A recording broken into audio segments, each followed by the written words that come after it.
Okay, today we're going to go through the process of disassembling and cleaning our rotary switch. These switches are typically found in many different vintage equipments, different makes, different models. This happens to be coming out of an Onkyo A7 integrated amplifier, but the process and cleaning procedure is pretty much the same for any rotary switch that basically has this same design. This is a single wafer. There are many different selector switches that have more than one wafer. They'll have a larger body to it, and you'll have them kind of all in sequence. But the removal of the wafer is the same, no matter how many you have. So let's just get into it, and we'll show you how this works. So first thing that I'd like to do with these things, I like to set the shaft into full right position, just so I have a good point of reference. The first thing I do is to take off this front assembly here. That includes the shaft and the front brace plate. And you'll see that they have these 4 tabs right here, and they're kind of bent inward to kind of hold it in place. So all you want to do is just straighten these things up and align them to the holes that they are coming through.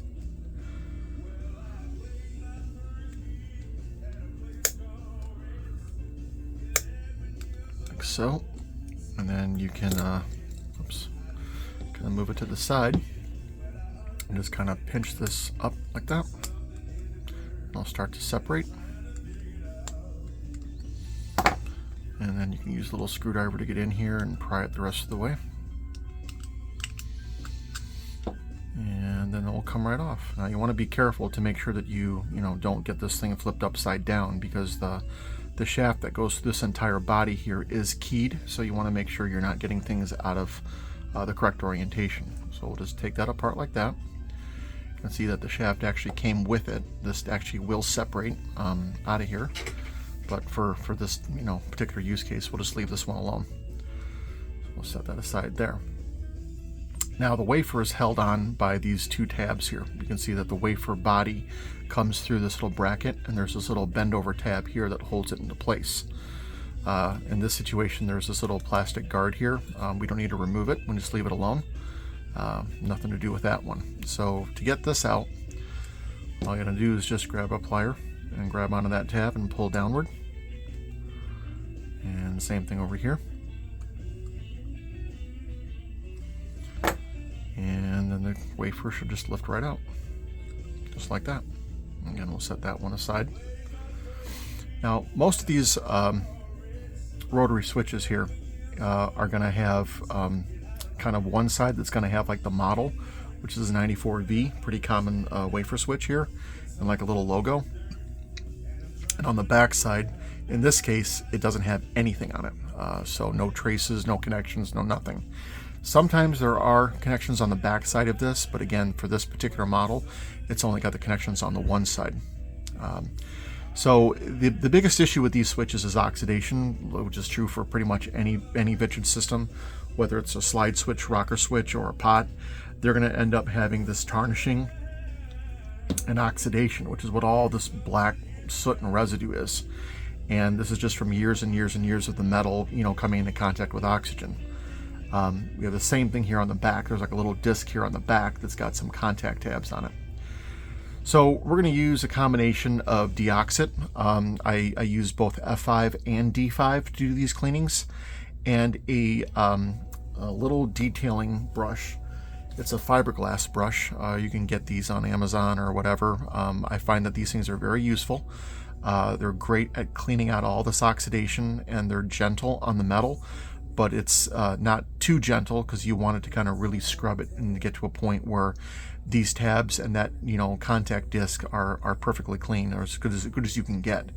Because what will happen is that all this black oxidation and tarnishing will create an insulation barrier between these contact tabs and the disc.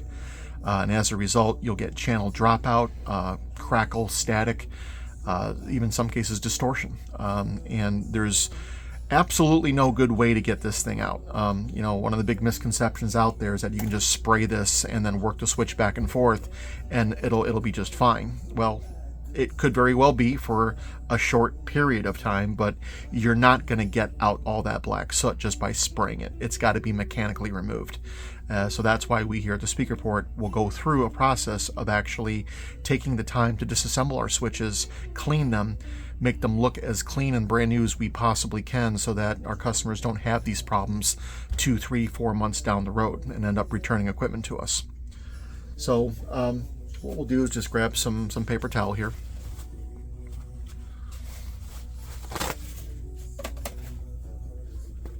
I'll just set that down. Just a word of warning on these little fiberglass brushes. The fibers will break off as you're cleaning them, and you'll see them kind of sit on the wafer.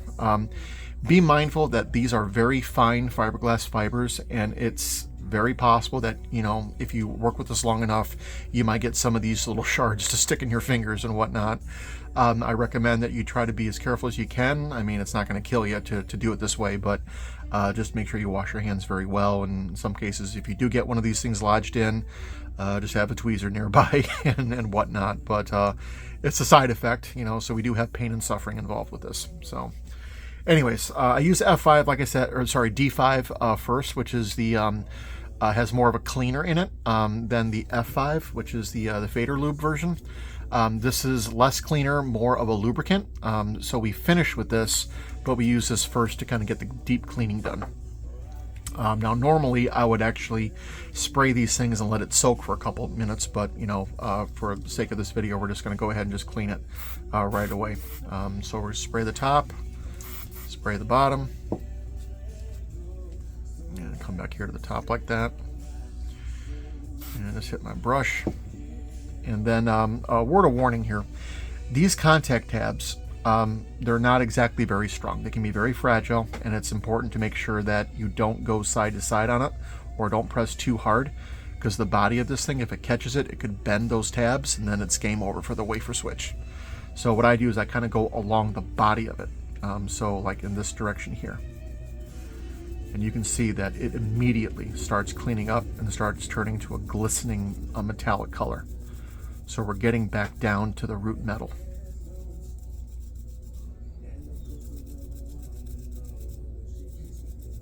My daughter was here. She said this is very satisfying.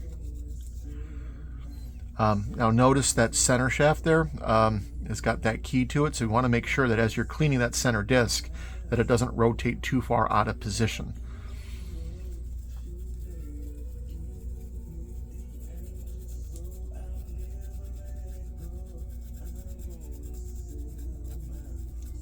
Now you can actually see the disc. It's getting clean.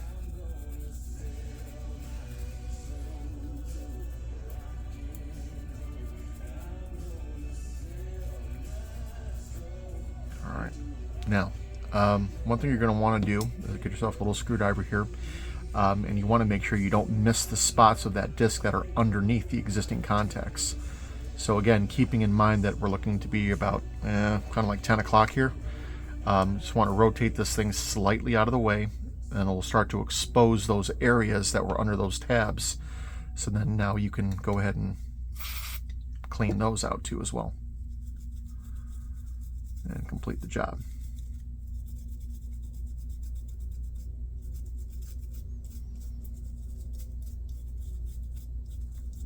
Okay. And then we're going to rotate that back to that approximate 10 o'clock position. You don't have to be exact. When we put it back together again, it'll kind of realign itself. So yeah, that's pretty much that side. Now we're just going to flip it over and do the other side.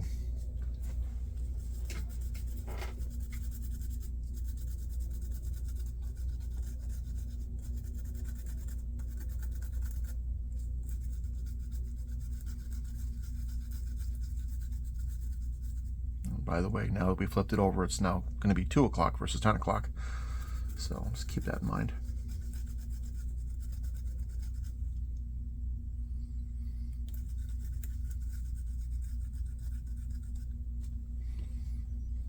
Again, we'll rotate this a little bit out of the way here to expose the portions that were covered up. Clean that up.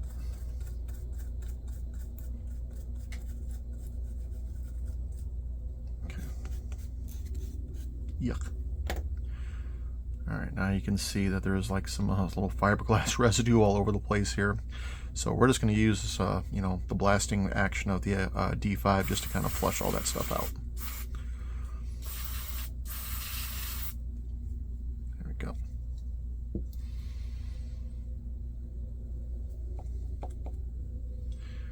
And we'll set our disc back to that 10 o'clock position. And that's basically it.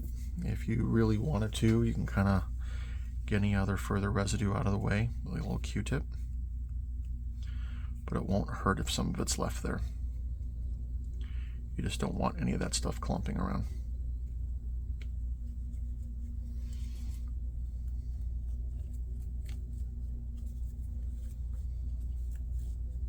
There we go. All right, and that's pretty much it. Again, if you had multiple wafers that were in the switch, then you would actually, you know, put this one back. I do work on them one at a time. Do not try to remove them all at the same time, because not all of these are the same, okay? Even though they may have the same number, the number of contacts, their position, and the disc is different. So again, don't assume that all these are the same just because they have the same number on the board. All that number means is that it basically is a standardized board, but the disc and contacts are not. So just please be mindful of that. Otherwise, you could have serious issues with your system if you get these boards out of order. So we'll just drop this one back in place like so. Okay, get it seated all the way in. And you know, there's a couple different ways you can do this. I just like kind of going against the side of my little workbench here to push these tabs back in and lock them in place. So we'll just kind of push them down like that.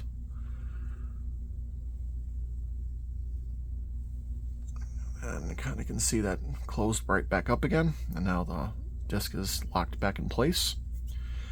And again, I didn't change the orientation of this, so I should be able just to get this thing locked where it needs to be. And then slide this face back on.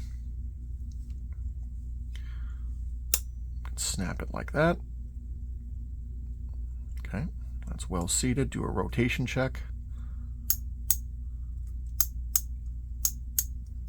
Okay, all looks good. And then, like I said, I finished with the F5 to kind of give it a little bit of the lubricant, and it also gives it one last little flush to get any dust or debris or, you know, fiberglass pieces out of the way. Don't forget the other side too as well. And give it a good rotation there. Okay. And then finally, we'll lock the faceplate back in by bending these tabs back over.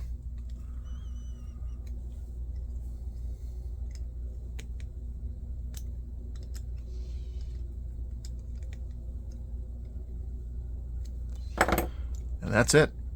Now you get another 30 years out of the switch, no problem. If you want to see any more of our blogs or any more of our videos, you can visit our website or our YouTube channel. Thanks for watching, and hopefully this was informative for you. Take care.